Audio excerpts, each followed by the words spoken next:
Hey, I'm Decathlon Gamer, and this is the Road to the Record weekly review special for week 51 of the Gaming Decathlon competition. We're just about to the end of the second year since launching the channel. I had less than 100 subscribers this time 1 year ago. I'm now approaching 750, so massive growth a year later. I'm really excited by that and looking forward to getting up over 1,000 in the not too distant future. But this week I brought in 3,081 points. It is an improvement from last week, which is good considering one of the games did retire a week ago. It is a little bit short of the best round score from a couple weeks ago, which was 32.57. The current virtual best, small decline with the new game replacing the retired one. But not far off, 35.43, and the all-time virtual best season increase of 10 points. But it did involve a change in position in that one and now only active game in the all-time top 10 list. Looking at the 10 games individually, PCM 19 in career mode, new record this week coming in, so we're season 2. We've eclipsed the season 1 total, now at 390 points. In the stage racer, also eclipsing the season 1 total this week, so season 1 total was 388 and we hit 409. Still a little bit of time in both of those seasons, especially the career mode one. There's plenty of season left to go. Stage racer is getting a bit closer to the end, but there's definitely still time to score some points, and that one tops 400. In the Classics Rider, that's the one that's lagging a bit behind this season, really struggling to find very many opportunities to get wins. So just 221 points there, still well short of last season's record. And in Motorsport Manager, I managed to get 5 points, so that's really good. Big help. Both cars in the points, and we're coming along, but it's still a struggle. We have the weakest car, so it's really hard to get very many points, but we're hanging in there. In Rebel Inc., 10 points added as we unlocked a new advisor, so now it's 650. Mixed bag. There's that new map, the Black Caves, the expansion map. I cannot, even on normal, even come close to doing something there. Asked for feedback, didn't get any, so nobody seems to have an answer to that one. And then we have our new game, Transport Fever 2. This replaced Rebel Cops this week. And my, oh my, is that game fun. I'm enjoying it so much that I'm playing and playing and playing and just putting out a ton of episodes.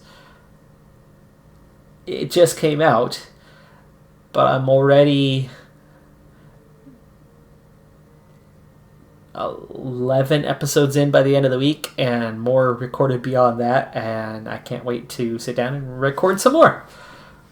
It's a fun game. 280 to start. That is all taken from achievements, Steam achievements. 20 points for each one, so 5 is 100. So 10, we have 14 achievements so far. Draft Day Sports Pro Basketball 2020, our Sonics series. That first season came to an end with 151 points. We've been navigating the off-season. Next week we'll start on our second season as a GM. PCM 18 Career Mode, 344. Approaching the end of the season, that 439 mark is going to be tough to beat, and it will be the last season for PCM 18. I will retire that one moving forward. Not sure yet what I'm going to use to replace it. Initially, I was thinking about doing another PCM 19 Career Mode series, but with a mod.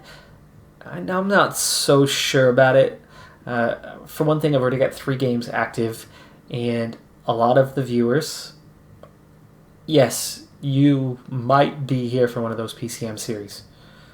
A lot of my viewers are. But the more content I put out for PCM 19 is not likely to attract additional new subscribers. And as much as I focus heavily on those of you that are here and are already subscribed, right now as I've made clear in previous weeks on this, I do need to get to 1,000 subscribers in the not too distant future, because I'm spending a lot of time on this and I've got to justify it with a small income. I don't need a big income.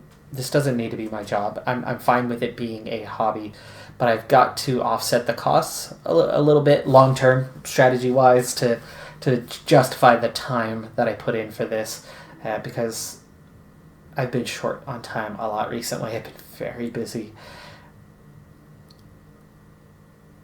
And I've got to be able to at least offset it with a little something.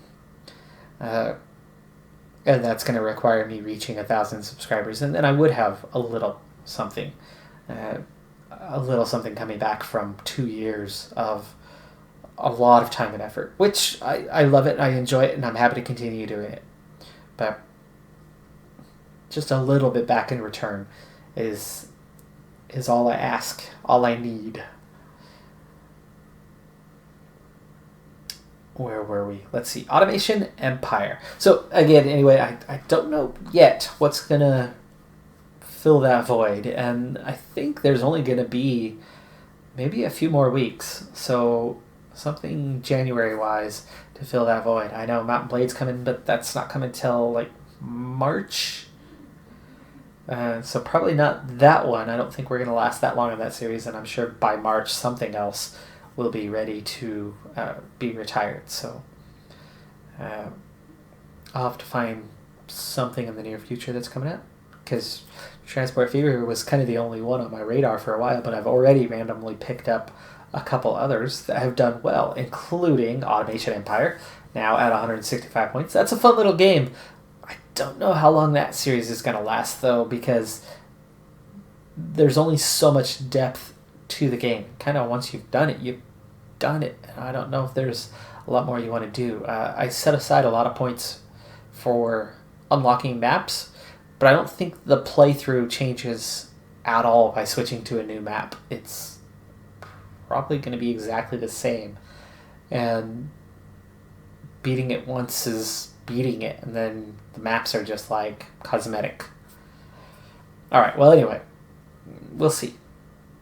Football Manager 2020, 2 road victories. We'd only had maybe one all season, and we just had back-to-back road victories. One of them lower place team, but one of them 4th place Brentford. So we just went on the road at Brentford and won 3-1. I mean, we hammered in 3 goals, and that one goal was a consolation when it was already 3-0. And yeah, we're finding some form. We are looking good. On the all-time virtual best side, Rebel Inc. with the 10 points scored and only active game moves ahead of recently retired Draft Day Sports College basketball to go into 5th place. Outside of the top 10, plenty of movement there, though. FM, 1 point short of the top 10 list, so next week almost certainly will be on there. I doubt that I'm going to lose the next 4 matches in a row, especially with the kind of form we have. So we're bound to pick up at least a point and make it onto that list. Also, the FA Cup will be debuting, and that's going to come with quite a few points. So I think it's actually not even going to just reach 10th or 9th. It could jump all the way to about 7th next week. PCM 18 career mode. Again, we're still in the midst of the next season, so that total hasn't changed in a while. It's just off the top 10 list, but it's off the top 10 list and not scoring, so it drops to 12th.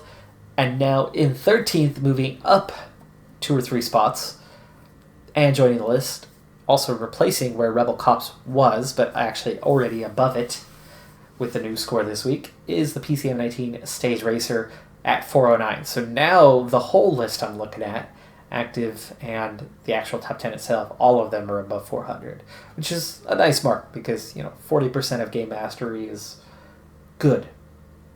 50% is pretty good. 70% is definitely very good. Yeah, real good.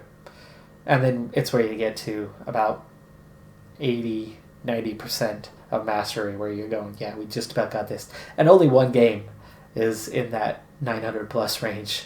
and that was PCM 18, but in the Pro Cyclist mode. So we'll see what we can do. I definitely think PCM 19 is on its way. The Stage Racer and the Career mode are on their way to being able to score that kind of points. Good at the game, even moving up to hard mode, but it's still going to take a long time before that happens. That is going to do it for this review special. I'm Decathlon Gamer. Thanks for tuning in, and I will see you next week. Have a happy holidays, and bye for now.